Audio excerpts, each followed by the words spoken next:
We're busy, Margot.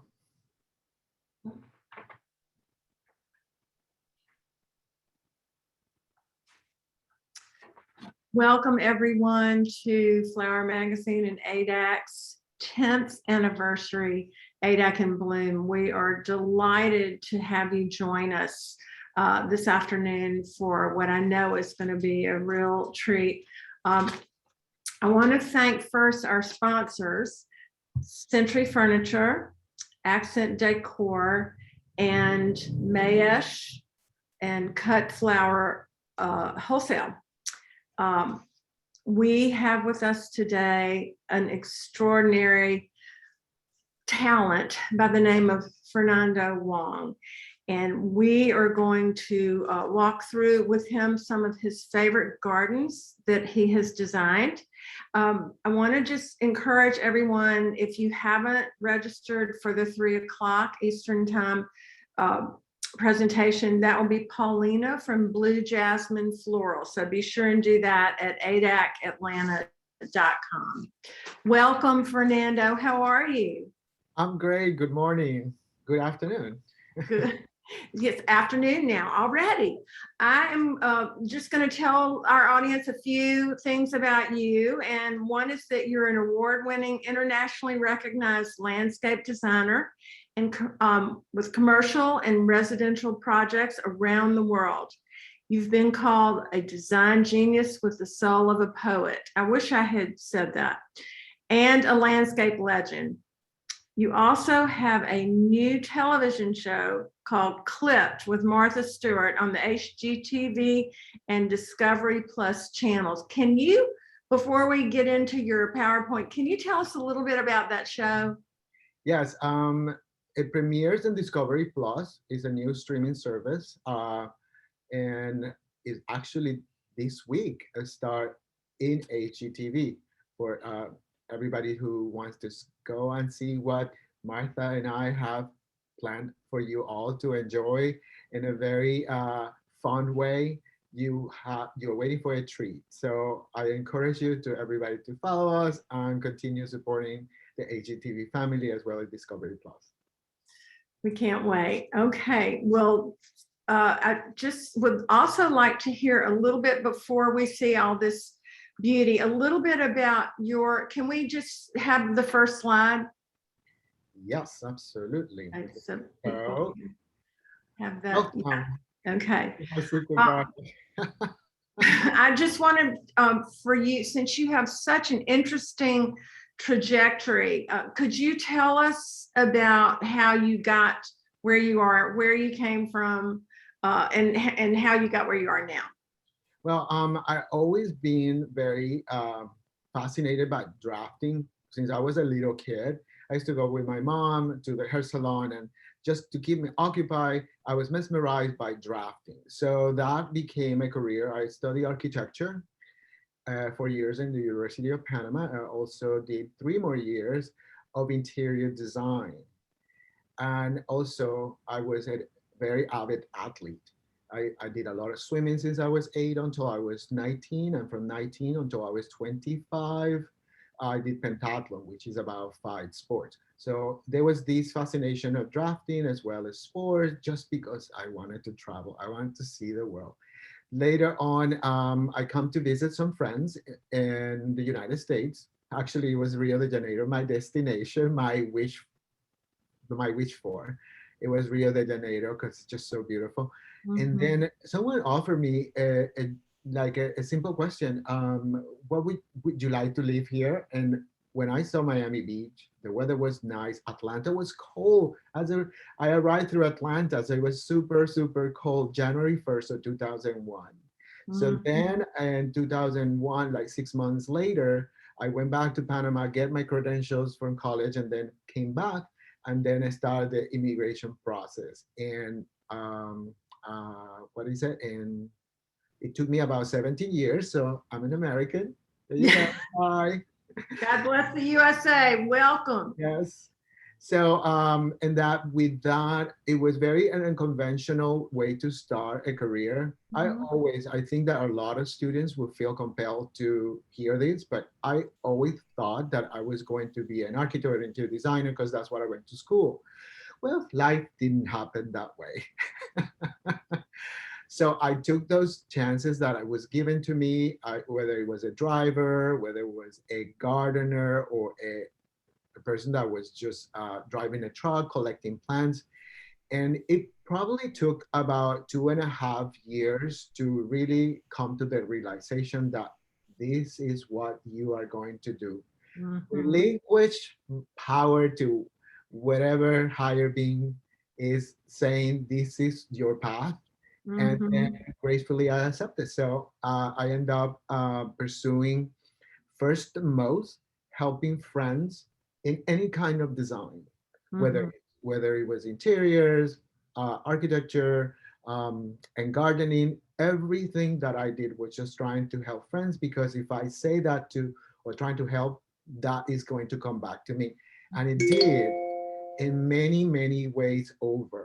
So with that, I was encouraged by one of my clients to like, why you don't do this for me? And I'm pretty sure that it's going to get published because I seen your drawings, you tremendous talent, you should focus on design.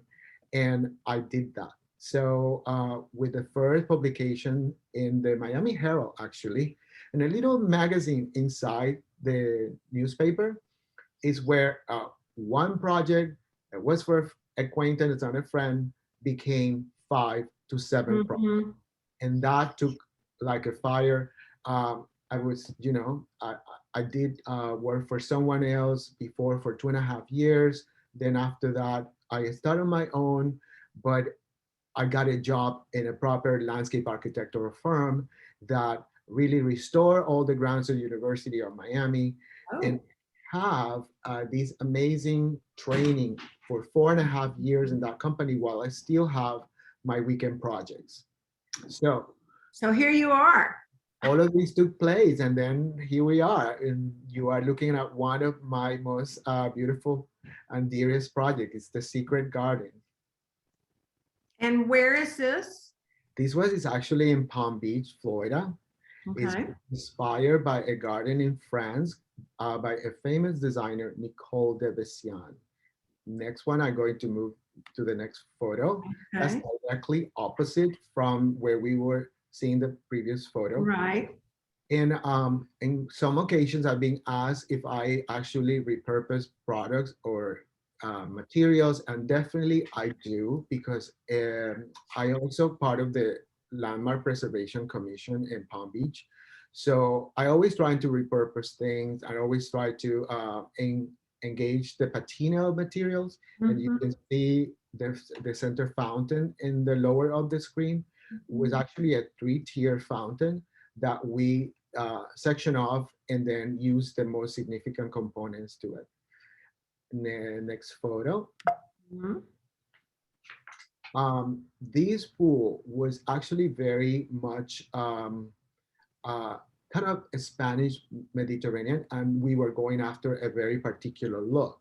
And in this case, if you have the opportunity to look at Nicole de Bessian, you have these colors that are very kind of weathered by the sun, and the Mhm. color of the pool was very important. So I chose to remove all the ornamental tiles and keep it super, super quiet with a beige kind of Mhm. imitating stone. And then the bottom of the pool was super, super dark, which actually gave us this wonderful teal color to it. I This love that. I love that. Fernando, can you talk just for a minute about the vegetation? Was everything, were the palm trees there and then you added the box and the topiaries, or how did that all evolve? there was this particular owner purchased the house from someone before, so she had Mhm. edited a lot, and I took a lot of more things out. So I kept the existing perimeter hedging that was already on the property, so I can manage the funding that I have from the homeowner to use it where I can actually uh, allow the homeowner to see what I could do with Mhm. vegetation, my own take on Provence vegetation to what actually can grow in Florida. And Right.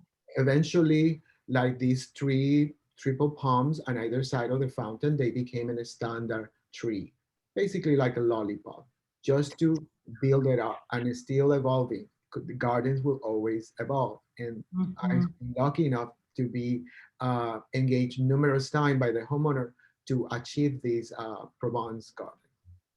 Provence, is that what you said? Yes, Okay. Why that? because Nicole de Visian retires after being a designer for Hermes for many years. Okay. She was 68 or 70 years old, and then she retired after her husband passed away, and the Luberon region in Provence, and then Okay. she decided to become a gardener, and she did it in a very kind of unconventional way by clipping some of the materials that she encountered on her property, and evolves to these very softer clouds with Mhm. different tones of gray for very kind of ethereal movement, because engage other senses, engage the perception of light, as well as how the light changed throughout the day. So you could Mhm. see that in this garden if you come to Florida. Well, this is exquisite and looks very restful. I like that you quieted down the tiles. I can imagine those were pretty, but pretty complex and a little bit louder. So I think the garden and the pool speak for themselves, and it's just, I want to be there. I think that you will come and you will show you. Okay. Okay. Okay. So for your next trick, Yes. Okay. Let's go and see the next one. So this one is ah, a little bit more kind of in the uh, um, British colonial style, mm-hmm, or Georgian Caribbean style. This actually was a delightful way to do it, because although the architecture can be very kind of traditional, but I wanted to set the tone that by using typography of vegetation. So for mm-hmm, instance, the canary day palms that are on either side of the fountain on the right side, yeah. they're typically something that you see in the Mediterranean or in California. So with that in mind, I just elaborate upon that. I use a lot of jasmine in the walls of the kitchen that leads you to the pool, as well as these beautiful McKinnon and Harris furniture that are flanking the entrance. This is quiet too and elegant. I really like it. You mentioned jasmine, Fernando. Do you take fragrance into consideration when you design? Absolutely. It's really important to source the vines. In Florida, we have diversity of fragrance. We have it from the gardenias, the jasmine. We also have from the citrus. We also have it from palms as well. But I Hmm. think it's very interesting that in this particular one, I use something that emulates lavender, and it's to the left of the What picture. is that It's over called on the left? lavandula pinnata, or Spanish lavender. And Okay.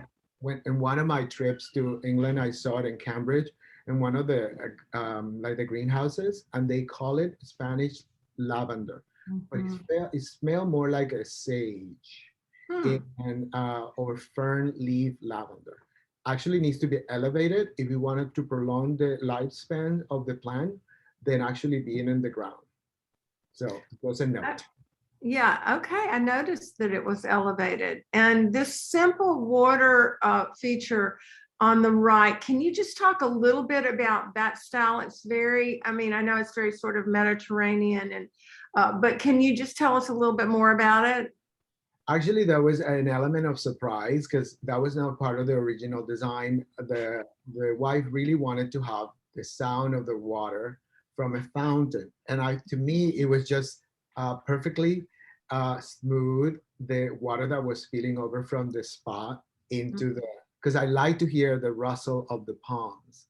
Sometimes I had to balance that out, but Mm-hmm. we always strive to the client to always happy, so we actually get access to these elements from authentic Provence, that you see the face relief and the shell, and Mhm.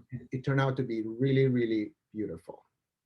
I have to plug, but I'm not shilling for them, but Authentic Provence has incredible garden statuary. I just lose my mind when I go in there, so it makes perfect sense that that's from there. Okay, what's next? What's next? Let's see. It's the same house. This now is actually the main loggia. You can see the foreground of how do I use the lawn, a type of lawn called diamond zogia. The next layer, which is very low, is jasmine minima, which is a ground cover you see in Dallas or in Houston, Uh-huh. profusely. And then I have beautiful ground covers that are called Ganges Primrose, that with a lilac color. And then topiary is done in Ilex vomitorius as well as cotoneasters or Mhm. cerisa. When you look in the plants locators, you look for that. And then we frame that loggia with this beautiful purple bougainvillea or New River. They call it Palm Beach purple because it's very prolific. Mm-hmm. This is so pretty. Can you talk a little bit about that ceiling, or did you have no involvement in that? No part of it, but is actually in a Chippendale pattern design. It was Mhm. it was a Peggy Cypress ceiling, but I think that the most interesting thing about the whole picture is this. Um, Charles Edwards lights, and I think it's Bevelo wall sconces. But the screens that prevent of the mosquitoes to be into your area of entertainment is really, really smart the way that the architect did, as well Okay, as also running shutters, really proper hurricane shutters. So we never have to move the furniture in or have it dented great. by relocated it inward in the hurricane season. Brilliant. I love that. I love all of those considerations. It just makes life so much easier for this homeowner. Okay, what's next? What's next? Let's see. What's new? What's next? This is the next view from inside looking out. You can see the design of the ceiling. How beautiful is Yeah, that? so Very pretty. comfortable. Very, very comfortable. Uh-huh. And is that the intercoastal we're looking at? That's Lake Worth of the Intercoastal Waterway. So we are looking west, and opposite from that will be the ocean side. And this cane furniture, I guess this leads me to something I wanted to ask, which is how involved are you in the design process in terms of furniture, palette, things like that? Do you collaborate with interior designer? I can do it all, if Mhm. but I have to evaluate situations, and sometimes I get referrals from the interior designer. Okay. In terms of I get referrals from the architect, but I enjoy doing it so much that like sometimes it comes so natural to me to size the deck and the terraces so I Mhm. can maximize the green spaces and allowing the visuals for the homeowner of having the furniture laid out with the coffee tables on the side and how I see the furniture situation to be displayed to allow them to say yes, we are going to use it here or not, and maybe the interior designer have a larger set of furniture or different ideas, but at least is an intent to get the ball rolling and not forget Mhm. about how are we going to use the space. So Well, this is really great looking and quiet again, but I like the dark cane. I think it's a nice counterpoint to all that white and then the Pecky cypress. Okay, is there more from this house or do we have another project? this is a different one. Okay. This was a renovation that took about 4 years. Um, and that was literally in Miami Beach and a canal, and it it got stripped away from a lot of ornamentation, and I allowed the garden to be the most not trying to soften the edges of the architecture because it seems a little bit kind of on the robust side if you see the columns. So I pare down, I use inlay pebbles as well as coral stone to get that age of patina. And I have vines going up the palms that go cladodendrons or bleeding hearts. You probably know those. I have, yeah, but I have never seen that that I And remember. That's ingenious. yeah, and I think that then I keep it very, very tropical. I'm going to move to the next photo. Okay. Let's see. So you can see the detail of the inlay. Ah, the mosaic. Yeah. Great. Also, there was something that happened that was a curveball. Is the homeowner was not sure if she was going to move into the house or not. But when everything started shaping up, the project had to stop because we had to accommodate for a koi pond because she wanted to move all of her koi into her new house and decided to stay. So that is the water feature she that you see to the left side that is really dark is a koi pond. Okay. So I have to confess, Fernando, I don't hear as well as I used to. And so I thought you said there was a car bomb. Oh no, it's my accent. Now, that would change things. But anyway, no, koi pond is much better. So keep telling us about that.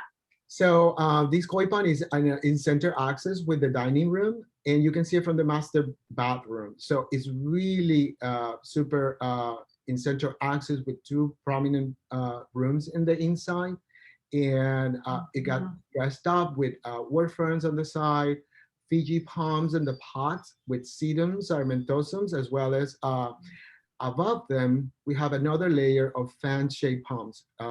It was mixed between, for the proximity of the trunks, between 24 feet Washingtonian palms, and then I did 16 feet tall ficus, sorry, Livingstonia's nitida or caravan palm from Australia. So that's kind of what I used there. And then in the background to create that setting of a koi pond or water, I use crinum lilies to dress and, and convey this message about water. And Mhm. Mhm. Oh, I love that.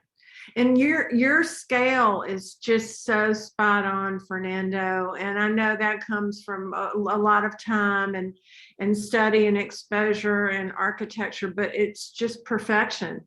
It's just beautiful. thank you. We're Yeah. gonna move on to the next photo. Okay. Yeah. And this one actually is in Palm Beach on the ocean. And we use here the golf course grass that you see on the foreground. We actually take this idea. The client came to me with a photo of this gentleman called uh, a, a gentleman's folly. Mm-hmm. He's an art dealer or an art collector or an antique collector. Oh, what are you talking about? Furlough Gatewood? Yes. I Yeah. think so, yeah. So he had that picture of the pots with hydrangeas, and there was a Yeah. peacock kind of traveling sideways Mm-hmm. in the foreground. So that's where this idea come from. It was not mine, I admit it, but I thought it worked out really well because we cannot grow hydrangeas here, and Mm-hmm. that is in the shade. We use Plumego auriculata to create this beautiful scene here. Well, and you did come up with your interpretation of Furlough's elements, and I think it's perfect for Florida. Can you talk a little bit about these planters, these basket weave planters? I have those made here and actually in Miami, and they are having a sandblast finish. So you Mm-hmm. can get that kind of European flair. And I also added on the plinth, the little Mm-hmm. pedestal. It adds so Nice. much dimension to it. And there's Mm-hmm. two lights on either side of the urn or the pot. Mm-hmm. And what else? Ah, there is a beautiful. I don't know if you can see it. It's the Pandanus utilis or a screw pine. They were already on the site, but they were not in the current location. I relocated. That is where a recurring thing that I do and turn out to be a very helpful thing for me as I do things in the Caribbean, where travel or getting material that is mature to the islands is very difficult. So all of these exercise that I did, not only in Florida, but I have the opportunity to apply it to other cities and other towns. I just, I think that is so appropriate for that environment. And those, even though that basket weave is very sort of classical, it's fresh because of the material. I need to interrupt and say, I forgot to urge everyone to please go to Q&A or chat and ask questions, and I will read those questions to Fernando after his presentation. So go ahead and type them in, and we'll gather them, and then I will read some and ask Fernando at the end. Okay, keep going. The next one. So that's basically the approach. That's what we actually get to see first. And as a matter of fact, these locations here, let's talk about repurposing. And at the end was in ruins, kind of tossed over the side of the yard. And I always planned to use it, but it was originally for a fountain. And the fountain came to be so expensive that we kept the shape and created this beautiful kind of formal garden with obviously the lawn, Elysiums in the foreground. And then we have Cotoneaster, white impatiens, and in the background we have yellow walking areas with two bougainvillea standards kind of flanking the urn that is filled with mandevillas. And I love the standards, that sort of topiary-ness with the blooming plant material is interesting and really pretty. Okay. So we are going to switch now to something a little bit big. This project took me about 6 years. Wow. Heavily invested in terms of the property was, I have to sometimes sign so many non-disclosures or whatever, so I could not say a word what I was working or whatever, but I was invited to this project in the most fascinating way because I was at a cocktail party and I was pretty much wearing exactly this. And then a client previously said, Fernando, we are working on a deal or something like that. He said, but one of these days I'm gonna call you for you to meet the architect that we are interviewing to run the project. And then I was in a cocktail party, so what am I going to do? Not drink. So I got the call, and then I said, Fernando, where are you? Oh, I'm here in Ocean Drive. He said, okay, you come to the house. He said, okay, sure. It's that I want to introduce you to the architect. And then when I got there, I was fine, no problem, get a taxi, whatever. But then I was told that day that she put my name into the mix. And for that to happen, I need to get some renderings done from that Friday until that Sunday to go to New York and then meet Richard Myers. So that kind of how this started. Wow. I love those serendipitous moments. Well, can you tell us about this structure? Yes, originally none of the Richard Meyer buildings were there. It was just very much like the beach, the Baton Tennis Club in Palm Beach. It has beautiful serpentines that during that time that were still there, but they were in very poor conditions. But the town put a foot forward and said, no, we have to preserve them. So they rebuilt them in their original form. So okay. if you go to the Four Seasons Surf Club, you can actually see how they are for rent. Also, some of them are part of the spa as well. And this is basically directly opposite from where we were just showing the picture before. And notice that in this photograph, you can see the beautiful vegetation, the pool, the lawns, the dune grasses, and also you cannot see that there is a easement or a road between what you see and the ocean. It's actually, oh no. Thank you. Okay. I'm gonna go back to here. There you go. There. Anyway, so now we have this beautiful hotel, and that's kind of how it happened. I love the different, it's so linear, the lines of the pool, the lines of the chaise longue, the lines of the grass, and then all these different layers. And you're right, we don't see a road, and it's just, that was On purpose. magic. Yeah, It was on great. purpose. On purpose. And anyway, so let me show you the other angles for you to kind of have Cool. a full visual of it. Um, Pretty. it's really amazing the type of regulations that any project has to go through, Mhm. from fire, life safety, and lighting. But all of them, it worth all of the effort that everybody put into these wonderful projects. So I'm very, very lucky. It's so pretty. I'm even looking at the sunbrellas, the umbrellas that are kind of recapping the shapes of the palms. It's just, it's all very fluid and quiet as well. It's just beautiful. Thank you. Let me show you the next photo. So, okay, I also do show Hmm. houses. I have done like probably 12 to 17, I forgot to count. So this was in Brickell Avenue, and I have a friend who was a sculptor, an Italian sculptor, and this was in studio. And then when I went to visit the site, I said, okay, this is what I want, and this is what it's going to be. So could you lend me? I had to go through so many hoops to get that sculpture up the penthouse of this tower, and How, this was for. how did you get it up there?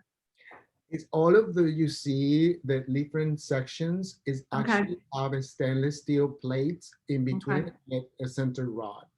Okay. Very, very heavy, but I was not lifting that up. Well, what is this, by the way? It's an interesting figure, but I can't tell. It's sort of half insect, half human. It's more of it's more of a butterfly. It's more of a gesture to say Okay. that we are evolving, and it's a Okay. very androgynous form as well. Interesting. As Interesting. that's kind of my little Spanglish Italian kind of get into the mix. No, it's great. It's fascinating. And so are you involved in garden statuary in those selections? Absolutely, I I would think try so. to do it. It's a very interesting because I like what I like, but I also have to embrace what the clients like. Right. In this particular case, I have full control, but there's other images maybe in the future that we could do this again. Um, Scenarios in which this particular situation, we will have a sculpture that is called the Vader. And then I have this body of water, like a reflecting pool, be the pedestal. And then I have a drop of a backdrop of a waterfall. And then like Hmm. they coming off to the sides. Yeah. So I don't think I have that picture here, but if I do, I will send it to you. We'll wait and see it in your book whenever you get that done. Yes. We want a Fernando Wong book. All right. Well, let's go to the next photo. Talking about sculptures. Okay. Mhm. This particular one, I did it with a very, very dear client. She makes so many things happen to me in Palm Beach, uh, in Southampton as well. So I'm very, very, very honored to consider me to do her own house. Yeah. So I use inspiration from Hugh Newell Jacobson. Hmm. Not only I was directed by the interior designer who happens to be the owner, but also um, things that he theorized, things that he had done in the past, and it became a very kind of a sculptural home. And then to the left side, right here, you can see one of the owner's sculptures Hmm. that were set to be a center axis with the Hmm. main loggia. And this is very interesting because that also have a very unusual trellis or cover area that is used the pattern blue, Ives Klein's blue. So Hmm. Wait for it. It's coming. There you go. Wow. Yeah, and that house actually is facing the lakeside, and Okay. then these uh, lawn areas on either side. It was actually to allow the house to flow very softly from the inside to the outside. Have two steps down, so the Mhm. runoff or the spillover from the rain cannot affect the furniture inside. And then the lawn also benefit from keeping it up high for high velocity drainage, so it will always be perfect. The Oh, spa was actually safe onto the lower part of the area, so you can have unobstructed views of the Lake Worth. beautiful. Beautiful. Yeah. And ingenious that just that slow, gradual descent. And yeah, that's such a smart move. Yeah, Yeah. We don't want flooding. no, we don't. Anyway, so let's continue to the next one, and maybe wow, Ace Outlet Trail, one of my pride and joys of my career so far. Mm, This house was designed by one of the dearest architects from Palm Beach called John Volk.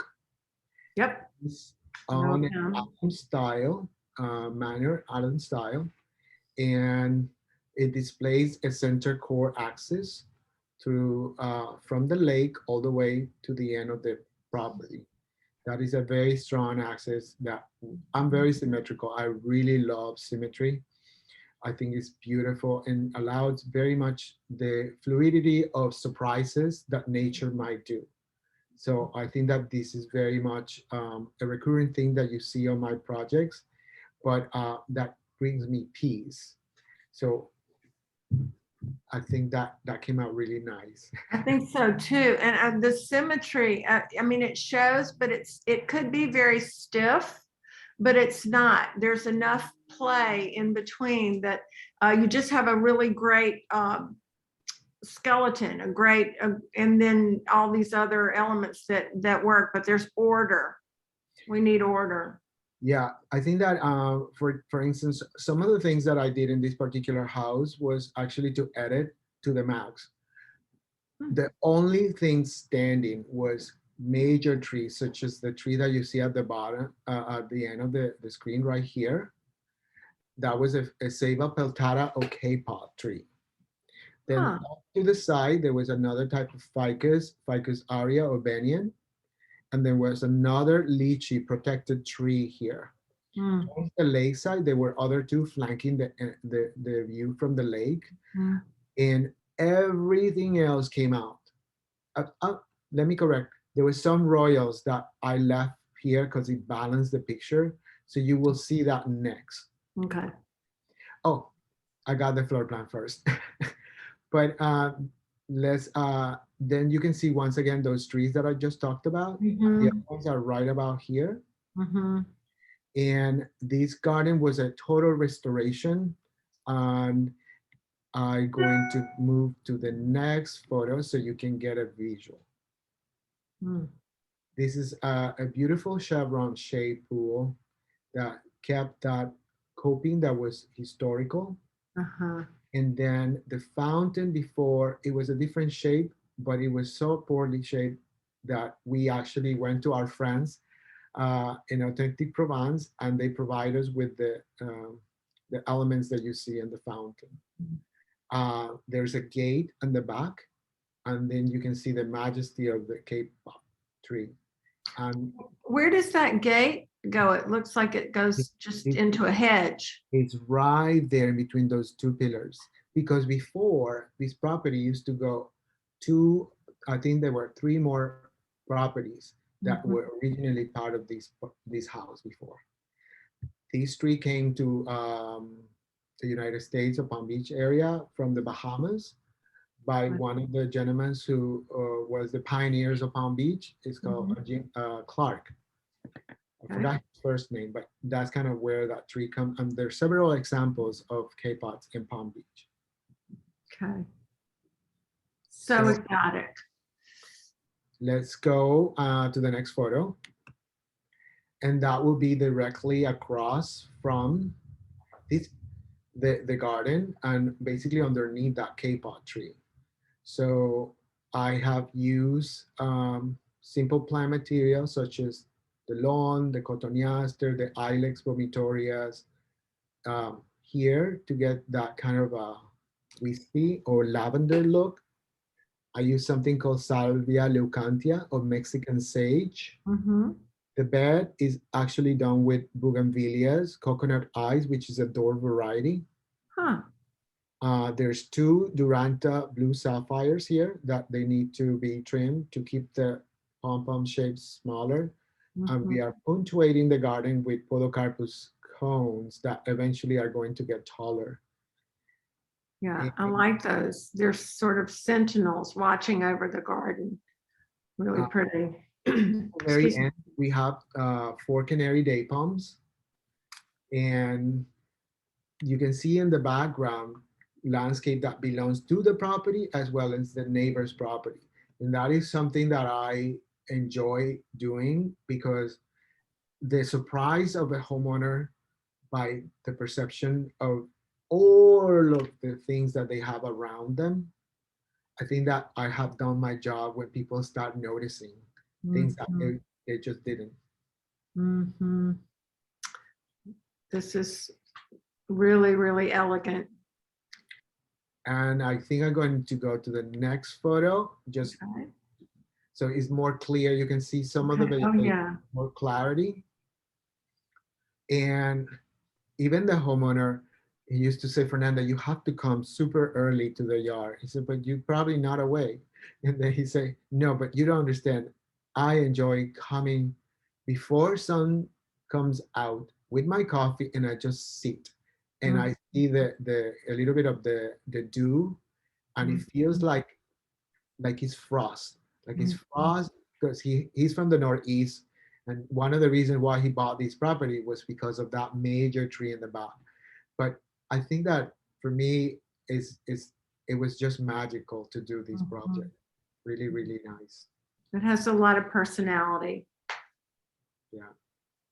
Let's see if I have one more picture. Oh, that was the last one, Margot. Well, I could look at your gardens all day long, Fernando. We have several questions that have come through, but before I take questions, I did mention we'll just wait for your book. I know you don't have one in the plans yet, but I want to encourage and urge you to get on it Thank because you. I know there's a lot more of this and there's a lot more different. And so we will hope that you can have a book so we can hold your gardens in our hands and flip through. Okay, so someone asks, how do you water those large pots? Interesting, because they look like they're far from the house. So The large pots, actually, every time I do a garden, there are a couple of people who know me already. They know, but lawn would be a separate zone. All of the perimeter would be a separate zone because technology would allow us to do that by that digital clocks in the irrigation. But there is a specific zones around the entire property that is connected to drip lines, the pots. There's other instances in which I can actually use a product called Terrasorb, which is like a gel, and I mix it with the soil because pots tend to dry out rather quickly, and that helps to manage the situation with the water. okay. Um, who is your greatest influencer? Russell Page, of course. Yay. I can see that and I can understand that. But can you say why? I think I think that we have the same sentiment about gardens. I think that they are so important to our well-being. Um, I think that in terms of generations, I think that the way that gardens used to be on a family for a very, very long time, that is also changing Mhm. nowadays. situations happen in where the municipalities of the cities are the stakeholders of this legacy, and that happens in public spaces. But I think that I I think that him and I probably feel very much the same. Oh, yeah, he was something, and so are you. So we have another question. Hi, Margot and Fernando. I returned to university last fall to study landscape architecture. Two areas that my curriculum lacks attention to are plant identification and residential design. Can you recommend any tips or resources for becoming familiar with identifying plants? Well, boy, she came to the right person. All this beautiful residential landscape architecture. I would say that when I was much younger and I didn't have any money and I could only get access to magazines, I will save and I have my folders or tear out from the magazines, and I will never tear out a book, but I will photocopy. And then the eye needs to travel, as Diane Breland said. So you can travel now by uh, observing something in a magazine, and you, with an inquisitive eye, you can try to figure it out if it's this tropical, Mediterranean, the Northeast, or in Europe, and try to build up your own library. I think that your own self-awareness of what you acknowledge as beautiful, it will evolve over time. And I think that that would be the best tip. Go to the nurseries that always have a label next to their plant. Typically, those are garden centers, Mhm. not wholesale nurseries. And in that way, you will get familiar with what they do and start your own library.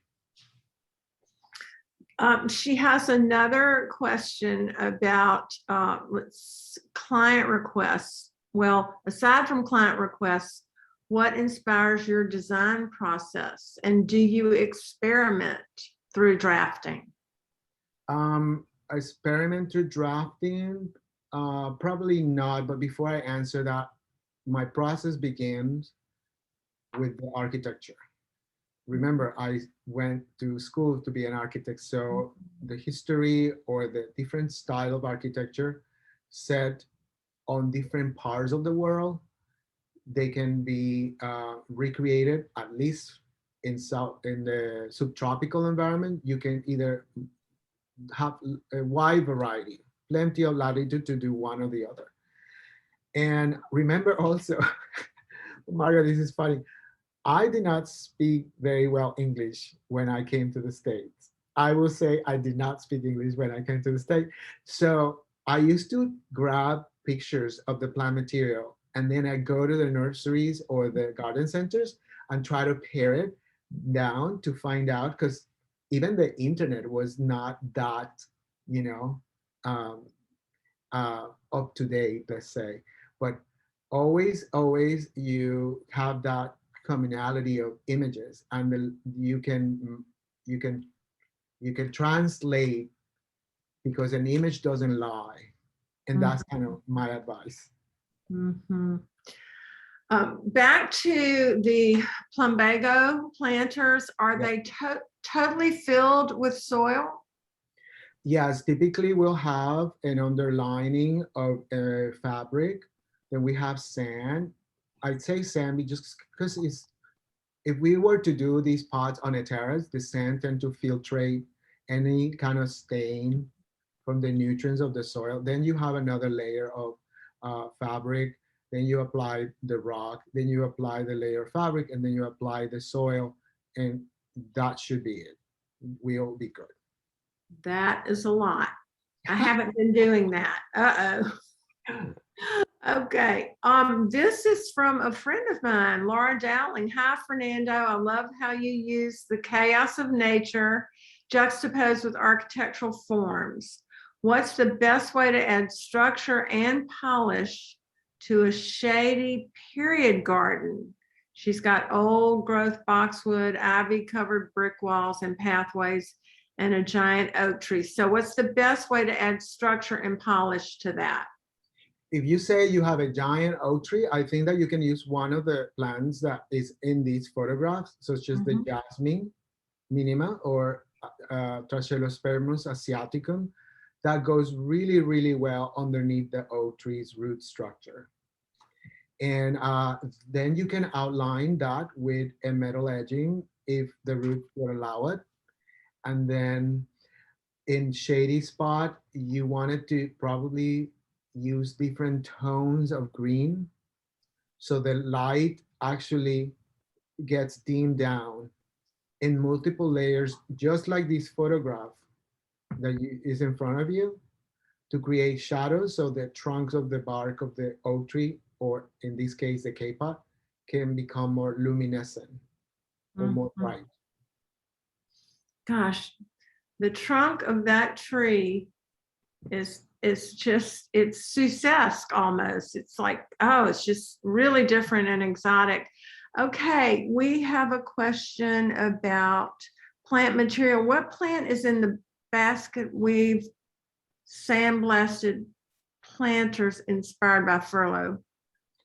Or Uh, isn't that plumbago? it's lumbago. Mm, Um, what plants translate well in other southeastern states that you use in Florida or recommend for zones above Florida in the South? When I use plants that can actually travel well, there's about 4 to 6 months that I can use a wider variety of seasonal flowers. Mhm. But my gardens tend to be 80% uh, tried and true material, and the 20% are the seasonal flowers, so I can manage the budget wisely. Mhm. And there's a greener approach as well when you're not bringing in things that don't love that environment. Okay, there's a question about your show. Is there going to be season two? Someone asked.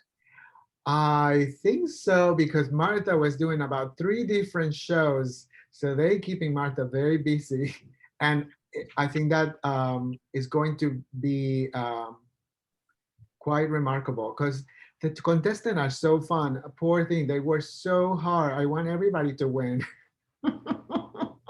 You're such a sweet guy, Fernando. Um, I know that's hard to pick. Well, we are going to have to sign off now, but I want to thank you for your time and for sharing the beauty of your world and your talent and your art with us and all of our audience here at ADAC and Bloom. And we will look for you on Clipped. That sounds great. And like us, Thank you. Bye. bye.